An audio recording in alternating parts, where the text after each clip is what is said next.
Fox Sports NBA analyst Chris Broussard is with us now. Chris, what impact will Scott Foster have on tonight's game? I'm going to say very little.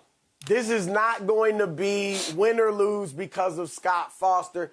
The last thing that Scott Foster or the NBA wants is the perception that a referee determined the champion of the 2021 NBA season.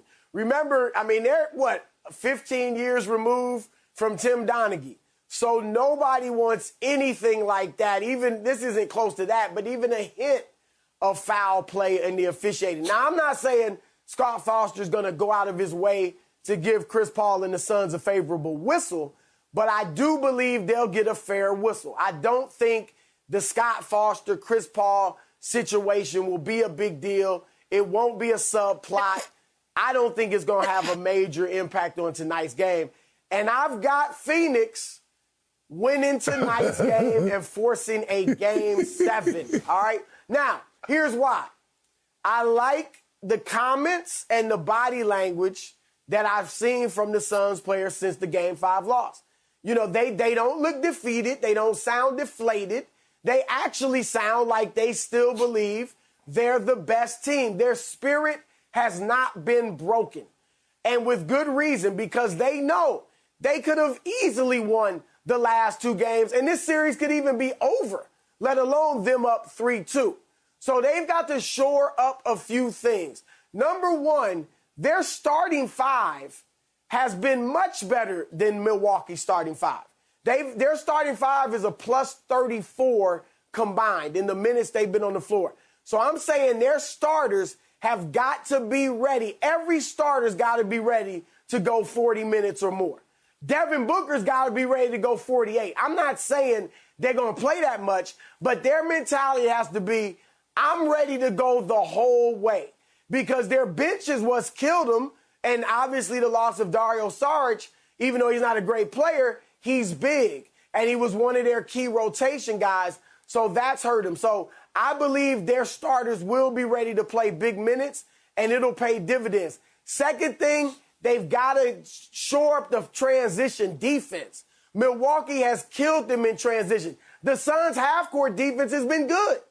So if they can just stop Milwaukee in transition, which shouldn't be that hard to do, just get back, even if you have to give up a few offensive rebounds, then I think they'll be better, and I think Monty will make that adjustment as well. I think Devin Booker and Chris Paul have big games. I think Bridges, Cam Johnson, Jay Crowder chip in with some timely three-pointers.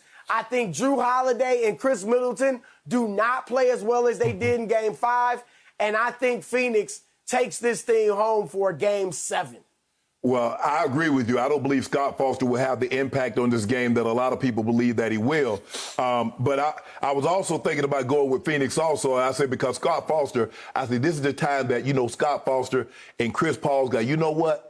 I don't even care who's out there. I'm going to go out there and be closeout Chris. I'm going to drop a 35-piece on them, and we good making them, get, as Monty Williams say, get back on the plane and come back out to Phoenix. But I don't believe that's going to happen. Because when I look at Scott Foster has officiated 1 game. Milwaukee is plus 32 on the offensive glass. They didn't out-rebound them by 32 offensive glass with Scott Foster in the game. They got 31 more field goal attempts. That's not because of Scott Foster. 25 more free throw attempts. That's not because of Scott Foster. And they're plus 4, they have minus 4 turnovers. They've turned the ball over 14 more times than the Bucks. That's not because of Scott Foster. So we can say, oh, Scott Foster, Scott Foster, Scott Foster. Those guys have outplayed you, especially in clutch time, down the stretch in those 3 games. They crushed you on the glass every single game. They really dominated you on the offensive glass every single game. And so don't blame Scott Foster. But I agree with you. Those guys are going to have to look to play basically 42, somewhere between 42 and 46 minutes. Devin Booker is definitely needs to play 46 because when he's off the court, Skip, because he's really the only guy that can go get his shot consistently. Everybody else is dependent on CP3 or Book to get them the ball.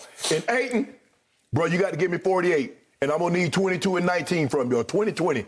I'm going to need a Game 1 DeAndre Ayton, Skip. You remember how dominant he was Game 1?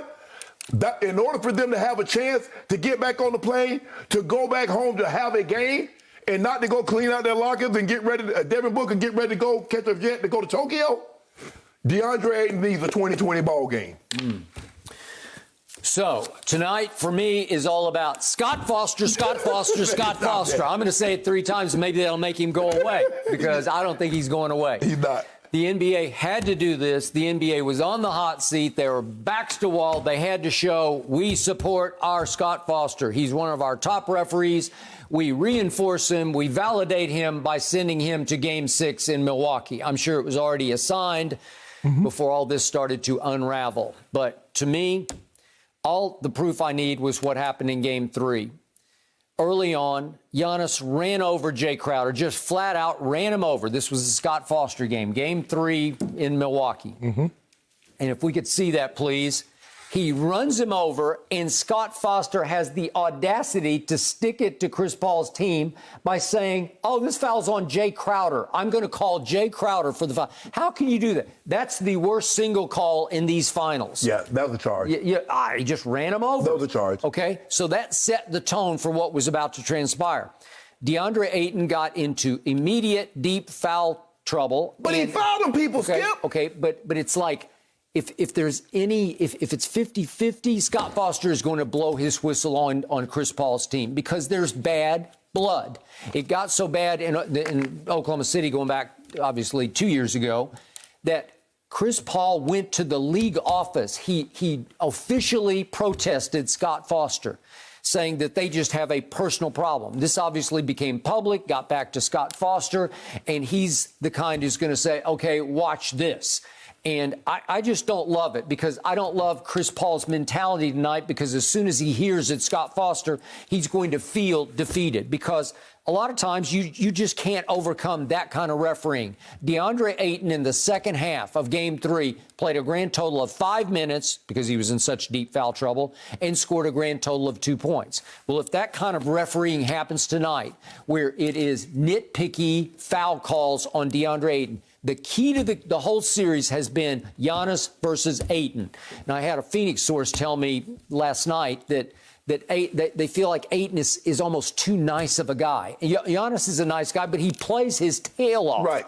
And they can't keep DeAndre Ayton's fire lit. So to your point, if Monty somehow relit his fire for this game, he's going to have to play at a supremely high level on both ends. He's going to have to get Giannis in foul trouble and make him work a little bit more on the other end. We'll tell him, say, DeAndre, if you don't play better tonight, Giannis is going to win Finals MVP, and the story is going to be he dominated you. That's correct. what's going to be in the record book forever and ever and ever. Okay. So no matter what you do, they're going to go back and look at he averaged 32, 13 on 61% shooting against you. But here's the thing, Skip. I believe Scott Foster's going to let him play tonight. I know that it was, let him play. But, Skip, you can't commit the fouls. He committed his third foul. Here come Giannis coming down on the fast break, and he hits him. What about Book? Book got like 9 fouls called the other day. He wrapped the guy up, had the guy in the headlock, and a rear naked choke, and they didn't call a foul. Okay. So are you saying it's just pure coincidence that Chris Paul is now 0-12 with Scott Foster refereeing his playoff games? Because I don't think it is. Well, how has Chris Paul played? Chris Paul hadn't played the best in those games either. Now, don't pretend like Chris Paul was averaging 40 and they still lost. He was throwing up some duds out there too. So now, Chris Paul, I need one of them 20. I need closeout Chris. I don't need Cliff Paul. I don't need Chris Paul. I need closeout Chris. The Chris that we got against the Denver Nuggets in the Game 4, Chris. The one we got in Game 6 against your Clippers, and the one we got opening night against this very Bucks team. That's the Chris Paul that needs to show up tonight. I would agree. Do you trust it? Yeah. No. I don't. I don't. Look, Skip, if Chris Paul is going to be defeated by seeing Scott Foster's name on the paper that he's reffing tonight, then he don't deserve a ring. He's got to get over that, all right? And I do think Chris is mentally strong enough to get over something like that, and he has to come out aggressive. Now, he's not going to give you 40, but I need him to come out with a score-first mentality. As I've always said about Chris, he's oftentimes a reluctant scorer. Yep, I agree. Where he'll only take 11 shots a game and, he give you 18. I need him to be aggressive because that's going to open things up for Booker because as great as Booker's been the last 2 games, there are times where it looks like they become too Devin-centric, right? Yeah. And he's just getting it and he's just going. And even if he's hitting them, they become very predictable. Other guys aren't touching the ball as much, and they can get out of rhythm. So Chris needs to be aggressive so it gives them a two-headed monster, and then the ball's moving and other guys are getting involved. Okay, but Chris, I remind you, after Game 3 of the Lakers series, the first-round series, as Phoenix fell down 2-1, Chris Paul went to his post-game interview and volunteered. He kept saying 0-11. If I was a betting man, he didn't say Scott Foster's name because he didn't need to, but he just kept saying 0-11. And then the moderator tried to end the interview, and Chris said 0-11. Okay, you don't think that's in his head? Yeah, but did you see Chris Paul play in Game 3? Well, Chris Paul played like he had 30 and 14 and he lost the game. Yeah, he was awful in Game 3. Maybe you feel like you can't fight City Hall, like you've already lost because you're not going to be able to overcome the guy with the whistle in his mouth. Well, how about stay on your feet and not turn the ball over? Okay, not average 5 turnovers a game. I'll buy that, but this is an ugly development to me. It ain't no ugly development. Stop blaming it on Scott Foster. 0-12? Really? 0-12? You think Scott Foster's a good referee? Because I don't. 1-12. I thought Scott Foster called bull jive on everybody, not just Chris Paul. Well, hopefully he calls a bunch of bull jive on the Bucks tonight, right? They got Scott Foster. They want